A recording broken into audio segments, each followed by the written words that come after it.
Press conference बुलाई, किस विषय में बुलाई, क्या है? तो मैं मुझे तो वही आप पहले तो सभी प्रेस के साथियों का नमस्कार और धन्यवाद। मुझे तो अभी बताया हमारे पार्टी के सभी मजबूत साथियों ने कि आप आ रहे हैं, मैं और हम आपका स्वागत करेंगे। मैं बोला किस विषय में, बोले ये आप संगठन के दायित्व से असम चुनाव में जो भागीदारी करके आए एक पार्टी के कर्मठ सिपाही की बात थी, तो उसके लिए आपका स्वागत कर रहे हैं और मीडिया के साथी भी आएंगे। असम में क्या स्थिति लगती है भाजपा की? देखो असम बिल्कुल एक तरफा पूर्ण बहुमत के साथ तीसरी बार, जैसे हरियाणा प्रदेश में सरकार बनी थी ऐसे असम प्रदेश में भारतीय जनता पार्टी की सरकार आ रही है, माननीय हमारे देश के प्रधानमंत्री आदरणीय नरेंद्र मोदी जी के नेतृत्व में। महम में रैली होती है सीएम की, और यहाँ से प्रत्याशी वो नदारद नजर आते हैं, किस प्रकार से? देखो मैं संगठन के दायित्व के हिसाब से जैसे रैली करके ये सौगात दे के चले गए हैं, ये तो बहुत बड़ी मात्रा में मेरे लिए भी और महम के लिए बड़े सौभाग्य की बात है। 5 तारीख की जो 24वीं विकास रैली थी, आप उसको किस नजरिए से देखते हैं और आप कितना सफल या कितना मानते हैं? देखो मैं तो कह तो रहा हूँ कि ये तो ऐसा दरिया दिल मुख्यमंत्री महम के लिए और हरियाणा प्रदेश के लिए मिलना बड़ी मुश्किल की बात है। हमें तो खुश होना चाहिए और इस महम हल्के को भी अपनी इसमें भागीदारी डाल देनी चाहिए कि अगली बार यहाँ से भारतीय जनता पार्टी का चेहरा भारतीय जनता पार्टी को देना है, किसी को भी दे। लेकिन बड़े सौभाग्य की बात है कि हमारे हरियाणा प्रदेश के यशस्वी मुख्यमंत्री जी आए और इतनी बड़ी मात्रा में महम को सौगात देकर चले गए। रैली 5 तारीख को हुई, आयोजनकर्ता पूर्व सांसद रहे यहाँ पे राज्यसभा सांसद जो थे, लेकिन चर्चा का केंद्र बिंदु दीपक हुड्डा थे और आप वहाँ मौजूद रहे थे, ऐसा क्या? है कि मैं संगठन का एक मजबूत सिपाही हूँ और उसी दायित्व के अनुसार मुझे असम चुनाव में एक विधानसभा का प्रभारी लगाया गया, तो मैं वहाँ भी एक जैसे फौज में सिपाही होता है उसी तरह मजबूती से अपना कार्य कर रहा था। और रही बात हमारे आदरणीय राज्यसभा सांसद जी हमारी पार्टी के मजबूत दिग्गज नेता रहे हैं और अभी अभी उनका कार्यकाल जैसे सांसद के देश की सबसे बड़ी पंचायत के जो सदस्य थे पूरा ही हुआ है, तो हम तो उनको अभी मिठाई खिलाने भी जाएंगे, हमारे लिए सौभाग्य की बात है। और ये भ्रांतियाँ फैलाने की कोशिश मेरे ख्याल से नहीं करनी चाहिए। मुख्यमंत्री ने जो है मिलजुल करके काम करने की सलाह दी, उसका क्या शब्दों का क्या? नहीं बिल्कुल, देखो वो तो पार्टी के हर एक सिपाही को संगठन को मिलजुल कर ही काम करना चाहिए। और रामचंद्र जांगड़ा जी उन्होंने तो इतने चुनाव लड़े हैं, उनको तो हम तो उनका आशीर्वाद लेते रहेंगे एक मार्गदर्शक के तौर पर, क्योंकि वे मेरे लिए तो पिता तुल्य है, सम्मानीय है हमारे बहुत। कहीं ना कहीं पार्टी में कोई विरोधाभास तो नहीं है? दिख रहा नहीं, तो नहीं, हर नहीं। जगह चर्चाएं चल रही हैं, देखो पूरी पार्टी में हर जो है वो कहीं ना कहीं दो धड़े बन चुके हैं, ऐसी चर्चा हल्के नहीं में नहीं है। बिल्कुल नहीं। देखो पार्टी के सभी यहाँ पर सम्मानित हैं, दो दो चेयरमैन बैठे हैं, दो दो पार्षद है, सभी पार्टी का BLA है, मंडल अध्यक्ष भाई अमित चौहान भी है, वेद धवन जी भी हैं, सभी पार्टी के मजबूत कार्यकर्ता भी बैठे हुए हैं।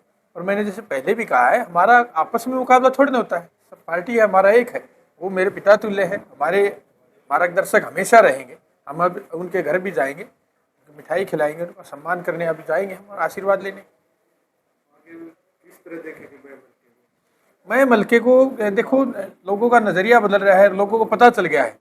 और जैसे कि यहाँ पर कांग्रेस का लगातार विधायक बनता रहा, बीच में एक निर्दलीय भी बन गया, लेकिन किसी ने यहाँ पर लोगों की सुध नहीं ली है। मैं तो देश की सेवा पहले खिलाड़ी के तौर पर की, अभी जनता के बीच में दिन रात रह रहा हूँ। और जैसा मैंने बताया कि बाढ़ के समय में लोगों के बीच में मौजूद रहा, और वो हर गाँव की बाढ़ की, किसी गाँव को ट्यूबवेल की ज़रूरत थी, किसी को पाइपलाइन की ज़रूरत थी, कई गाँव को ड्रेन की व्यवस्था की ज़रूरत थी, तो वो सब सर्वे मैंने CM साहब को भेजा। 5 तारीख को तो रैली हुई, CM साहब वो सारी सौगात दे के चले गए। इतनी बड़ी मात्रा में 200 करोड़ से ऊपर की सौगात दे के चले गए। तो अब तो मैं महम हल्के से सबसे जनता जनार्दन से ये आग्रह करता हूँ कि भारतीय जनता पार्टी के साथ लगकर मजबूती से अगली बार महम विधानसभा से भी भारतीय जनता पार्टी की सीट को बना दीजिए। यहाँ पर इतनी बड़ी संख्या में कार्य होंगे कि आपने सोचे नहीं होंगे। लेकिन दीपक जी, जो मांग पत्र रैली में दिया गया था, CM साहब ने कहा कि वो मांग पत्र जो अभिभावकों को भेजा जाएगा, क्या वो पूरी हो पाएंगी? देखो CM साहब ने पहले भी बताया है कि यहाँ 1100 करोड़ से ऊपर की धनराशि पहले दी जा चुकी है, होंगी क्यों नहीं। मैं दिन रात CM साहब के पास हम जाएंगे, जनता के काम लेकर जाएंगे। मेरा यही कार्य है, संगठन का, पार्टी का कार्य करना, लोगों की सेवा करना, मेरा भी यही कार्य है। CM साहब ने हमें पहले भी मुझे कह रखा है, जितने में हमारे 90 के 90 प्रत्याशी रहे हैं, मिनिस्टर हों, MLA हों या प्रत्याशी हों, कि आप लोगों के काम लेके आइए, सबके काम करवाएंगे। ये CM साहब ने माइक में भी कहा था कि भाई एक भी कार्य हम रहने नहीं देंगे। पूरे रैली का निमंत्रण मिला? देखो मैं आपको बताया कि संगठन ने ही मुझे भेजा हुआ था, संगठन ने ही मेरी ड्यूटी लगाई थी। अब एक विधानसभा का प्रभारी वो संगठन ही लगाएगा, हम अपनी मर्जी से नहीं जा सकते। तो मैं तो वहाँ भी मजबूती से चुनाव लड़ रहा है। पूर्व राज्यसभा सांसद विकास को लेकर के बजट बनवाना खानी पड़ रही है, किसी आड़ती के नहीं, किसी के नहीं, तो सबको अच्छा लगा था। मैं मानता हूँ कि ये कार्य प्रणाली भी जल्दी सबको पसंद भी आएगी और सब सुचारू रूप से चालू भी हो जाएगी। किसानों के बीच जाकर के समझाएंगे आप ये? बिल्कुल, मेरा काम ही यही है, हमारा काम लोगों के बीच में रहना ही है। मैं जाऊंगा भी और समझाएं भी। हमारे मार्केट कमेटी के चेयरमैन कैप्टन ईश्वर शर्मा साथ में बैठे हैं और महम में ऐसी कोई स्थिति नहीं है। कांग्रेस अपने कुछ व्यक्तियों को पकड़कर हमारे किसान भाइयों को भड़काने का काम करती है और महम के लिए तो किसान भाइयों के लिए ही इतनी बड़ी सौगात दे के गए हमारे माननीय मुख्यमंत्री जी, जो 200 करोड़ से ऊपर की सौगात दे के गए हमारे किसान भाइयों की सुविधा के लिए। इतिहास में, आज तक के इतिहास में पहली बार हुआ है कि कोई इतनी बड़ी ड्रेन के लिए या पाइपलाइन दबाने के लिए या उनके बाढ़ की व्यवस्था करने के लिए सारे बाढ़ एजेंडे पहली बार पास हुए हैं।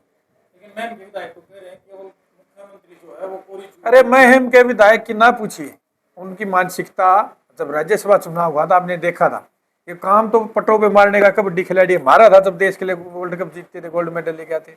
उनसे अपनी क्रॉस वोटिंग तो रुकी नहीं और वहाँ पे अच्छी मानसिकता एक हमारे खेल मंत्री के सामने ऐसे करते हुए निकल रहे थे।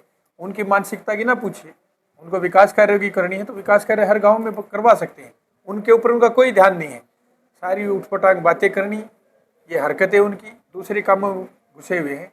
ये कबड्डी खिलाड़ी करते थे अपने सातल पीटने का काम, ये हमारी कॉपी करके घूम रहे हैं।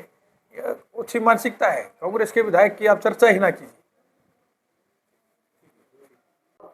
कि यहाँ का हमारा पार्टी का प्रोटोकॉल एक सिद्धांत है, हमें दीपक हुड्डा ने यहाँ पे जो प्रत्याशी बनाया था उसका भी देखना है। तो भविष्य में आप कितनी जल्द रैली करने जा रहे हैं और कितना बड़ा विकास के लिए आप बजट लेके आएंगे? देखो, ये सब कार्य तो हमारे जो ऊपर का नेतृत्व होता है उसको देखना होता है कि कब कहाँ पे क्या होना है। लेकिन मेरा काम है लोगों की सेवा करना, लोगों के काम लेकर जाना। और मेरे लिए सौभाग्य की बात है कि हमारे हरियाणा प्रदेश के आदरणीय मुख्यमंत्री जी के मुख से मेरा नाम 2-3 बार निकला। मेरे लिए तो इससे बड़ी सौभाग्य की क्या बात होगी। इस सिपाही के लिए जब एक राजा इतनी बार उसका नाम ले लेता है तो मेरे लिए तो बड़े गर्व की बात है। मेरा यही कार्य है कि मैं लोगों के बीच में रहूं, हर गांव की एक एक समस्या लेकर जाऊं और माननीय मुख्यमंत्री श्री नायब सिंह सैनी जी के सामने रखूं। और उन्होंने बोल ही दिया है कि समय मलके का कोई भी कार्य रुकने नहीं दिया जाएगा, हर एक मांग पूरी की जाएगी। आड़ती और किसान जो है वो हड़ताल की हड़ताल पे हैं। किसान जो है वो कह रहे हैं कि सरकार जिस तरह से कानून बनाया है गेहूं खरीदने के लिए वो कहीं गलत है। देखो, यहाँ मैं आपको बताना